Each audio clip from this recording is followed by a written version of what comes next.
Is the 8th of May 2009, and we are sort of doing another one of our interviews in our series of centenary interviews. Today we have two very special people to interview, the captain and the vice captain of the school, Costa and Gaetano. Welcome, fellas.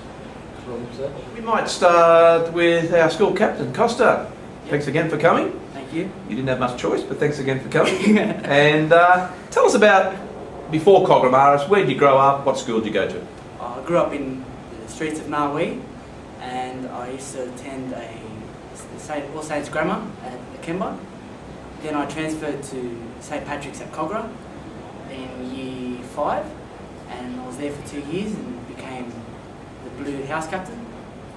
And then I transferred here in year 7, and I've loved it ever since. Who was your year coordinator in that first year? Mr. Young, and he's followed through to year 12. He's not so young anymore, is he? No, not so young, no.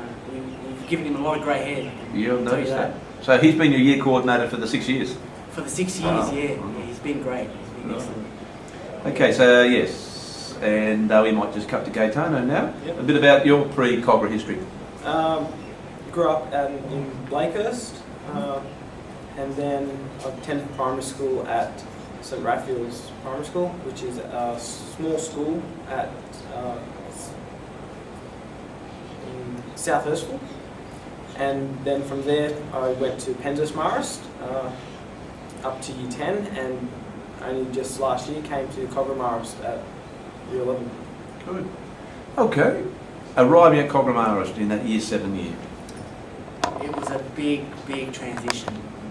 I got lost, I think, about 3 times, and but hey, by week 2, it becomes your home, and the teachers really warmed up to me.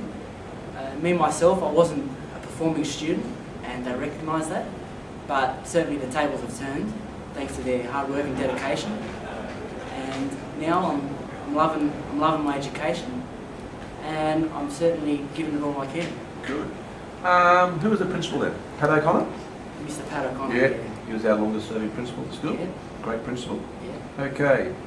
Gaetano, now you arrived, you represent another group of students that we've had for 50 years, and that are the Penshurst guys that come into a school that's already set up, and there can be some difficulties there, but you've obviously settled in quickly. How did you feel in that first couple of weeks? Well, I'd always been in a small school and a small school environment, and from St Raphael's, that was a small school, then to Penshurst, and so initially coming to Cogra, which was then double the size of Penshurst, it was a bit daunting, just in the aspects of knowing the teachers. In terms of students and that, I enjoyed just getting out there, mixing, and just finding a lot of new friends. And the school is big, so I did get lost a few times, but Often mistaken with year 7s. for my heart size, yeah. So Right. Okay. Okay. It's hard to summarise. What do you like about Coggramaris? I like the facilities it has and the opportunity it offers. There's a huge range of opportunities. It's got great woodwork facilities, and generally all the facilities and opportunities that a larger school would generally have to offer. So the greatest thing I like is the fact that you got hobby sport as one of your sports. You can do hobbies as Mr. Frost, was it? Mr. Frost, yes, exactly.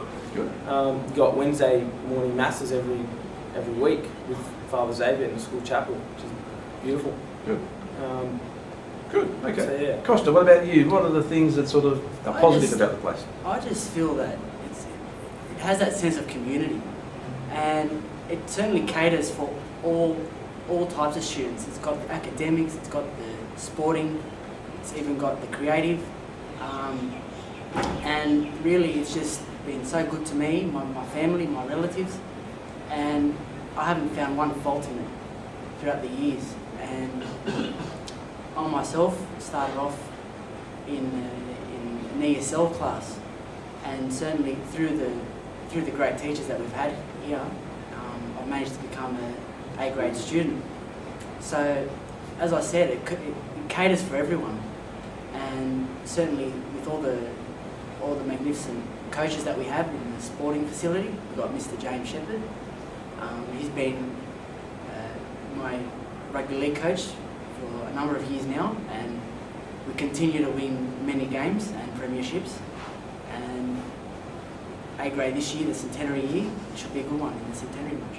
So you're playing centenary match? Yes, I will be, week 5. Excellent. That's a big event. It's really building up now, the big centenary match. The last time we had a match like that was in 1984 for the 75th anniversary. Yes. So again, fellas, we'd like to thank you for giving up your valuable time to come along to us today No problem. and spend your time talking to us. And again, you're in a very lucky situation. You are still 2 school leaders in our centenary year. Yeah. So in 30, 40, 50 years when you come back, no one else can say that. This is what this college has come to. Yeah. You might be here for the 150th. I don't think we 50 will. years. We won't. But Now, you Mr. might. Chandler may just pan now to see just who else is in this room. It might make a bit of noise, but it's okay. It's going to make a lot of noise. In fact, I might See who the audience do it is. this way. 2009 computer room. This is the IT class of 2009. It's a bit different. It's going to go into the archives, boys. At IT number 1, 2009. Yeah. And the guys on that side will probably be silhouetted because of the light behind them. So we don't see your faces. We'll come back, and then it goes into shadow. We can't see guys.